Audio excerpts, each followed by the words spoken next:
आने वाला जो समय है 2023, ये कुछ ऐसी उपद्रव शक्तियाँ महामारी के रूप में या किसी भी रूप में उपद्रव के रूप में अराजकता के रूप में प्रकट होंगी। तो इन सब चीज़ों से आपको पहले से ही सावधान किया जा रहा है। ऐसे जो हमारे पास ज्योतिष पंचांग हैं उसमें भी दिए गए हैं, आगे आपको इसकी जानकारी दी जाएगी। तो सबसे पहले स्वास्थ्य का ध्यान दें, अपने धन का ध्यान दें कि धन आपका यहाँ वहाँ न जाए। जो ठगों का बात कर रही हूँ, इनसे तो बचने की सभी की आवश्यकता है, सभी इससे बचें। नमस्कार, मैं शारदा पांडे आसान ज़िंदगी किसी एपिसोड में आपका स्वागत करती हूँ। जैसा कि अभी 2023 आने वाला है, नया साल, क्योंकि पूरे विश्व में जनवरी से ही नया साल मनाया जाता है। तो जो बहुतायत सभी लोग मनाते हैं उसी की मान्यता होती है। वैसे हिंदू पंचांग के अनुसार चैत के महीने में जो नवरात्रि का प्रथम दिन होता है, उस दिन से हिंदू नव वर्ष का प्रारंभ होता है। तो वो मंदिरों में पूजा पाठ सब चीज़ें होती हैं, लेकिन लिखने पढ़ने में जो पूरे विश्व में जो लेखा जोखा होता है वो जनवरी से ही माना जाता है। और सभी लोग उत्साह से नया वर्ष का उत्सव भी मनाते हैं, घूमने जाते हैं, धार्मिक स्थानों में जाते हैं, दान पुण्य हवन सभी कुछ करते हैं। तो 2022 जो बीता तो किसी को खुशियाँ दिया होगा, किसी को गम दिया होगा, किसी को उन्नति दिया होगा, तो दुख सुख तो लगा रहता है। लेकिन जो आने वाला समय है उसके लिए कुछ अच्छे कार्य हो सके तो ज़रूर करना चाहिए। जो बुरी आदतें हैं उनको त्यागना चाहिए, बच्चों को भी सिखाना चाहिए कि अच्छी आदतों को अपनाएं। जैसा कि रात्रि को सुबह जल्दी उठना, रात्रि को जल्दी सोना, इससे स्वास्थ्य बना रहता है। सभी लोग 2023 उसमें छुट्टियों का प्रोग्राम बनाए होंगे कि कहाँ कहाँ उनको जाना है। लेकिन मैं यही कहूँगी कि आपको जहाँ भी जाना है ज़रूर जाएं, पर घर पर भी रह के, यानी कि ये नव वर्ष 1 जनवरी रविवार को पड़ रहा है। और जैसा कि आपको पता है कि अभी खर मास भी चल रहा है और ये खर मास 14 जनवरी को समाप्त होगा। खर मास यानी जो सूर्य का जो प्रभा है, तेज है, वो मध्यम हो गया है।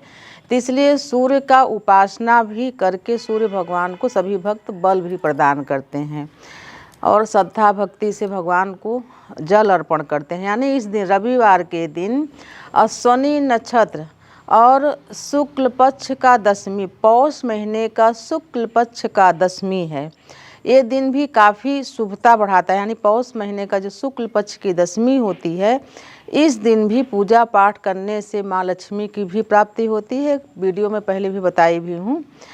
और ऐसे में जितनी भी घर की महिलाएं हैं वो सभी पीतल के लोटे में जल और लाल गुड़हल फूल भी भगवान सूर्य को चढ़ाएं, परिक्रमा करें और चढ़ाया हुआ जल जो धरती पर गिरता है उसका तिलक भी करें। और जितने पुरुष भाई हैं वो सभी तांबे के लोटे में जल चढ़ाएं और सूर्य आदित्य का पाठ जो होता है उसको भी करें, बैठ के करें जल देने के बाद। लेकिन उदित होते सूर्य को जल देना चाहिए। यानी जब उदित होते रहें 9-10 बजे तक, शुरू से लेकर 9-10 बजे तक ही जल देना काफ़ी शुभ माना जाता है।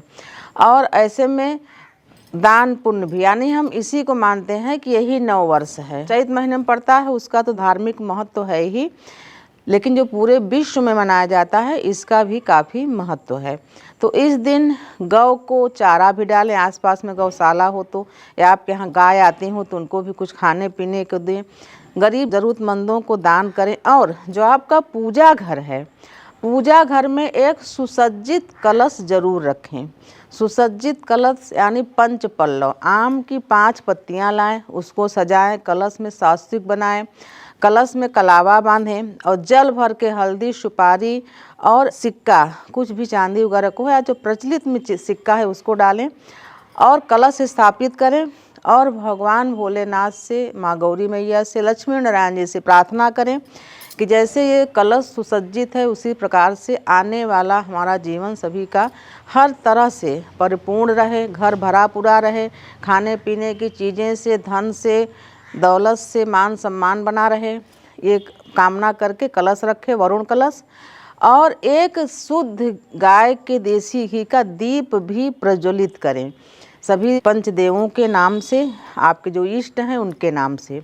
और आगे मैं आपको बताऊंगी कि अभी 9 साल में यानी नए साल में 2023 में ग्रहों की क्या क्या स्थिति है। जैसे कि राशि सभी पढ़ते हैं पेपर में, या जैसे भी सभी को पता है कि उनकी क्या राशि होती है। तो आपको जैसे कि मालूम होना चाहिए कि चंद्रमा जिस अंक में होती है वही राशि होती है। तो आपको बताऊंगी कि आगे के वर्षों में किन किन राशियों पर शुभता है और किन किन राशियों पर वक्र दृष्टि है, तो आपको क्या करके बचना चाहिए ये भी बताऊंगी। सूर्य के बारे में बताए ही कि खरमास चल रहा है, खरमास में सूर्य उपासना अगर हो सके तो एक दिन, इस दिन यानी 1 जनवरी को जो रविवार पड़ रहा है, इसमें अलोना व्रत भी कर सकते हैं। जिनके सूर्य कमज़ोर हों वो ज़रूर अलोना व्रत करें। अलोना यानी लोन, नमक न खाएं, एक टाइम मीठा भोजन करके सूर्य का व्रत कर सकते हैं, बहुत शुभता बढ़ाता है।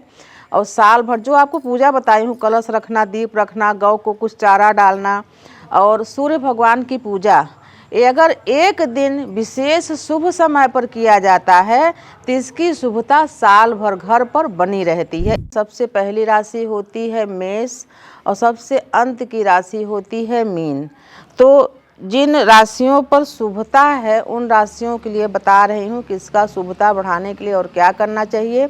जैसे आपको जब कोई भी ज्योतिषीय सलाह दिया जाता है, कुछ भी दिया जाता है, तो जो आपको सलाह देते हैं तो वो जो अत्यधिक जो जानकार होते हैं वो ज़रूर बताते हैं कि आपको इसमें सात्विक भी रहना है। यानी बहुत सारे संकट तो व्यसन से ही उत्पन्न होते हैं, यानी नॉन वेज, नशा, तमाम इन चीज़ों जो हम अनर्गल चीज़ें करते हैं, इसी से स्वतः ही ग्रह जो अच्छे भी होते हैं वो अच्छा फल तो देते नहीं, लेकिन जो बुरे ग्रह होते हैं उनकी प्रबलता बढ़ जाती है। तो सबसे पहले आप सात्विक हो जाएं और वेज भोजन करें, नशा छोड़ें, इससे आपका धन भी बचेगा और स्वास्थ्य भी बना रहेगा। तो आपको बता रही हूँ मैं कि किन किन राशियों का इस समय शुभता यानी 2023 में रहेगा। तो कर्क राशि यानी नंबर 4थी राशि होती है।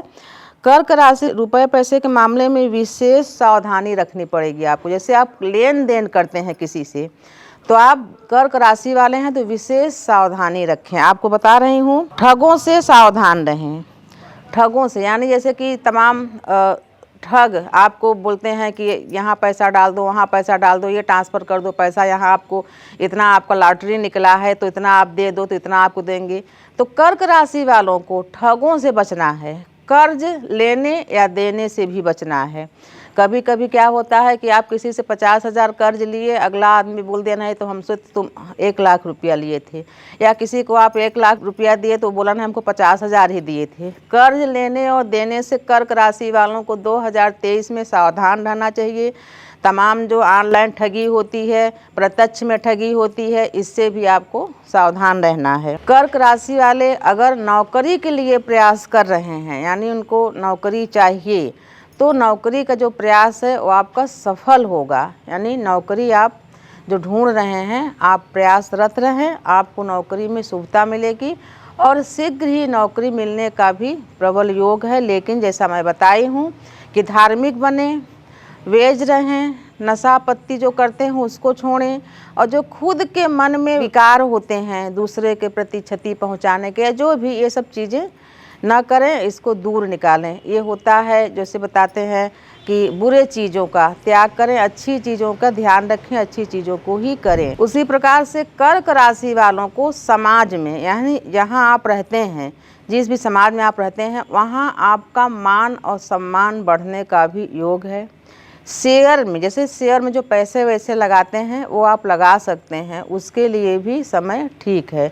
लेकिन फिर भी ज़्यादा पैसा उधारी या कर्ज लेकर नहीं लगाएं।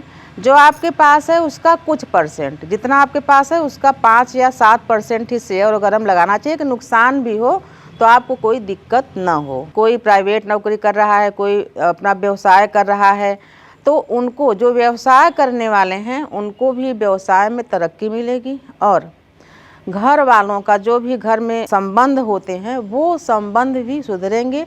तो ये कर्क राशि वालों को बताई हूँ। लेकिन सबसे पहले बता दी हूँ कि आप 2023 में सबसे पहले तो वेज बन जाएं, शाकाहारी बन जाएं, फिर व्यसन सभी तरीके के छोड़ दें, किसी को नुकसान पहुंचाने का जो आपके मन में कभी आता हो तो उसको भी छोड़ दें, आपका स्वतः ही भला होगा।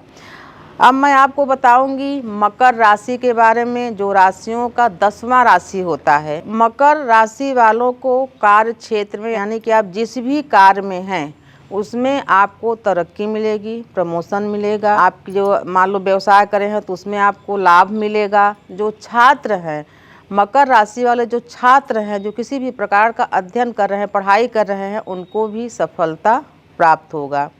और आप अपने स्वास्थ्य का भी ध्यान रखें, यानी कि स्वास्थ्य में लापरवाही न करें। ये है मकर राशि वालों का। मकर राशि वालों को कोई ज़्यादा नहीं है, लेकिन सभी को बताऊंगी कि सभी जो ये उपाय बताई हूँ, तभी कोई भी जो आपको जैसे कोई बताता है उपाय कि हाँ आपको ये होगा वो होगा, फिर बाद में बोलते हो कि नहीं ये तो कुछ नहीं हुआ, तो 16 जो आप व्यसन या जो कहोगे कि बेकार की चीज़ें अपनाए हो तो उससे ही ग्रह आपको शुभता नहीं देते हैं। तो सबसे पहले जो आपको उपाय पहले बताई हूँ उसको करिए। फिर आता है कुंभ राशि। कुंभ यानी 12 राशियों में से 11 नंबर की राशि होती है कुंभ राशि। जो भी आपका पेशा है, यानी जो भी आप कर रहे हैं उसमें आपको पहचान मिलेगा, यानी उसमें आपको उन्नति होगी, तो आपका पहचान बढ़ेगा। आपका वाहन खरीदना बेचना, ज़मीन जायदाद खरीदना बेचना, जैसे भी आप ये सब चीज़ें कर रहे होंगे तो इसमें आपको फ़ायदा मिलेगी। कुंभ राशि वालों को इसमें आपको सफलता मिलेगी और आपका पहचान बढ़ गया। जैसे सफलता जब आपको मिलती है तो आपका पहचान बढ़ता जाता है कि हाँ ये व्यक्ति ये काम कर रहा है, अच्छा काम कर रहा है। तो कुंभ राशि वालों को सभी क्षेत्र में, जिस क्षेत्र में आप हैं उसमें सफलता मिलना अनिवार्य है। पर आप धार्मिक जरूर बने। जिस भी देवी देवता को आप मानते हैं उनको जरूर पूजा उनका करें, चाहे 2 मिनट का ही पूजा करें, लेकिन पूजा आपको करना चाहिए, उनका ध्यान करना चाहिए। कुंभ राशि वाले छात्र हैं जो भी पढ़ाई लिखाई कर रहे हैं उनको भी सफलता मिलेगी। धैर्यता से पढ़ाई लिखाई करें और उनको भी, यानी कुंभ राशि वाले सभी जातकों को भी अपने स्वास्थ्य का विशेष ध्यान रखना अनिवार्य बताया गया है। क्योंकि जो आने वाला समय है, ये तो मैं कुछ राशियों के बारे में बता रही हूँ, लेकिन आने वाला जो समय है 2023, ये कुछ ऐसी उपद्रव शक्तियाँ महामारी के रूप में या किसी भी रूप में उपद्रव के रूप में, अराजकता के रूप में प्रकट होंगी। तो इन सब चीज़ों से आपको पहले से ही सावधान किया जा रहा है। ऐसे जो हमारे पास ज्योतिष पंचांग हैं उसमें भी दिए गए हैं, आगे आपको इसकी जानकारी दी जाएगी। तो सबसे पहले स्वास्थ्य का ध्यान दें, अपने धन का ध्यान दें कि धन आपका यहाँ वहाँ न जाए। जो ठगों का बात कर रही हूँ इनसे तो बचने की सभी की आवश्यकता है, सभी इससे बचें। तो आपको कुंभ राशि वालों को बताई हूँ कि सभी स्वास्थ्य का ध्यान दें, छात्रों को सफलता मिलेगी। जिस भी क्षेत्र में आप अध्ययन कर रहे हैं उसको मन लगा के पढ़ाई करें। किसी के कहने में कि ये तुम पढ़ाई कर रहे हो इसको तुमको नहीं करना चाहिए था, वो करना चाहिए था, किसी कहने में नहीं है। जो आप अध्ययन कर रहे हैं उसको ही पूर्ण करें, उसमें ही आपको उन्नति प्राप्त होगी। अब आपको बताऊंगी मीन राशि के बारे में, जो कि 12वीं राशि है। जो मीन राशि के जातक हैं वो ध्यान से सुनो कि मीन राशि वालों को क्या क्या करनी चाहिए। 12 राशि में कुछ राशियों के बारे में विशेषता है, बाकी सामान्य तरह से राशियां हैं।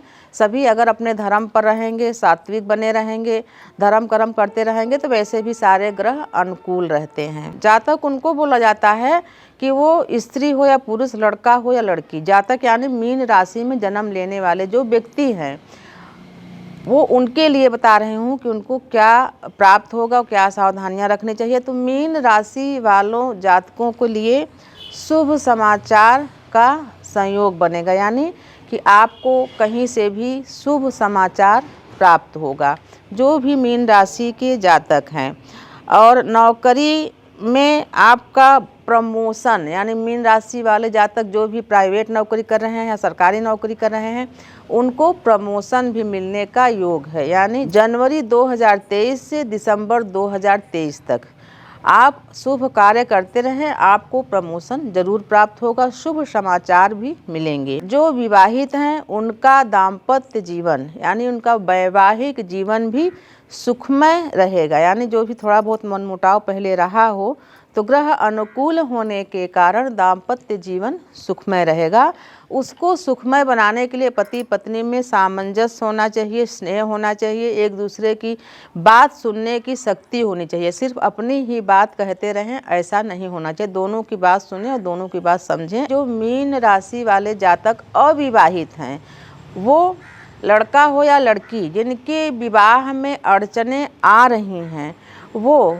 कुछ ऐसे शुभ कार्य करें तो उनका विवाह इस 2023 में सभी विघ्न बाधा दूर होने के बाद आपका विवाह भी शीघ्र ही संपन्न हो जाएगा। यानी एक हर मास जो बीतेगा 14 जनवरी के बाद से, तो विवाह में जो अड़चनें आ रही हैं, यानी कि विवाह की बात होते होते टल जाती है, कभी कभी तो बरच्छा सगाई होने पर भी टूट जाती है, तमाम ऐसे अड़चनें आती हैं। मीन राशि वालों जातकों को जो अड़चनें आ रही हैं, जो अविवाहित हैं, उनका विवाह होने का भी संकेत है, प्रबल योग है। तो जो हमको सुन रहे हैं, आसान ज़िंदगी को जो फॉलो करते हैं, देखते हैं, उनको बताना चाहूँगी कि जो मैं बताई हूँ, यानी जैसे विवाह का ही बता रहे हैं, विवाह का काफ़ी समस्या है, तो अगर लड़का है तो मैं तमाम उपाय बताती हूँ कि शिव जी के मंदिरों में 7 चीज़ों का दान करना होता है। यानी जो व्याधा है तो है, तो आप जब आपको कोई जैसे बता रहा है तो आप जान लो कि व्याधा हटने वाली है, तो उन चीज़ों का दान करने के लिए मैं कमेंट में बोलती भी हूँ। और अगर लड़कियाँ हैं तो वो केले और पीपल का पूजा बोलते हैं, उसको कर लें तो 2023 में आपका विवाह मन चाहे वर या कन्या से ज़रूर संपन्न होगा। तो मैं आपको आपकी राशियों के बारे में बताई हूँ, जो राशि मतलब विशेष थी उनके बारे में, और कुछ भी आपको मैं बताऊंगी 2023 के बारे में। तो आप ध्यान रखें और आप गंभीर हो जाएं, अपने आसपास का जो आपका वातावरण है वो शुद्ध और साफ रखें। स्वास्थ्य के लिए सभी घर वालों को सचेत रखें। फिर से बता रही हूँ सूर्य के बारे में कि सूर्य को जब जल दें तो गायत्री मंत्र का जाप करके जल दें, और कुछ चीज़ों का दान भी करें। जैसे सूर्य से संबंधित जो चीज़ें होती हैं, जैसे गुड़, गेहूँ, तांबे का छोटा सा पात्र में अगर गेहूं भर के उस पर एक गुड़ का भेली रख लें, वो लाल गमछा या लाल साड़ी, जो भी कुछ आप देना चाहें, लाल वस्त्र में लाल चंदन और लाल चंदन की माला से भगवान श्री सूर्य नारायण जी का मंत्रों का जाप, यानी पूजा घर में बैठ के एक माला आप मंत्रों का जाप भी करें। जैसे दान देने के लिए मैं बोल रही हूँ सूर्य की चीज़ों का, तो गेहूँ, गुड़, लाल वस्त्र, लाल पुष्प, लाल चंदन, ये सब चीज़ें, घृत जरूर दान करना चाहिए, शुद्ध घी जरूर दान करना चाहिए। तो ये सब चीज़ें जैसे नहा लिए, घर की पूजा कर लिए, तो मंदिर में जाके दे आया, किसी योग्य ब्राह्मण को भी दान किया जाता है। और सूर्य के मंत्रों का जाप एक माला जरूर करें, आपको बताई हूँ। उसके बाद लाल चंदन के माला से जाप करें, लाल चंदन का तिलक लगाएं माथे पर, फिर पूजा प्रारंभ करें। बिना तिलक के पूजा नहीं करनी चाहिए। तो मैं आपको 2023 के बारे में बताई हूँ। आगे और भी इसके विषय में विस्तार से वीडियो बनाऊंगी। आप सभी के लिए मैं बधाई देने के लिए आई हूँ कि आप सभी को ये 2023 जो वर्ष है, जैसे जो पिछले वर्ष बीते हैं 2021-20, ये काफ़ी भयावह थे। फिर अभी जो चल रहा है माहौल या जो प्रकृति का जो उपद्रव चल रहा है, काफ़ी अभी भयावह ही है। तो इससे बचे रहें सभी लोग। और आप सभी के लिए ये 2023 सुखमय हो, मंगलमय हो। आप सभी हमारे साथ यूं ही बने रहें, देखते रहें आसान ज़िंदगी। तब तक के लिए नमस्कार।